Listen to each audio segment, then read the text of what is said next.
మన రెండు తెలుగు రాష్ట్రాలలో మందు తాగటానికి పర్మిషన్ ఇచ్చారు.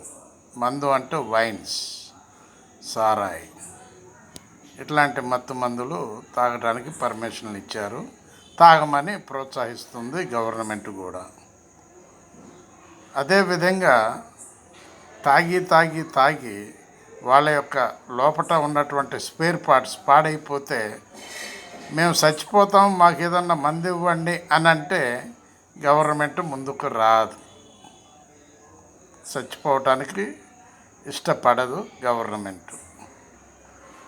మీరు ఏ విధంగా అయితే తాగారో ఆ విధంగానే చావాలి, కానీ దానికి పర్మిషన్ ఇవ్వదు. దానికి పర్మిషన్ కావాలంటే పార్లమెంటు చర్చకు రావాలి, అక్కడ బిల్లు పాస్ కావాలి. అప్పుడు ఈ మెర్సీ కిల్లింగ్ అనేటటువంటిది బయటకు వస్తుంది. అప్పుడు మందులు ఇస్తారు, చంపుతారు. అంతేగాని అప్పుడు దాకా ఆ బిల్లు పాస్ కాదు. అది ఇంతవరకు చర్చకు రాలేదు. ఇది నేటి సంగతి. ఆలోచించండి ప్లీజ్ ఒక్కసారి. బివి ప్రసాద్, హైదరాబాద్.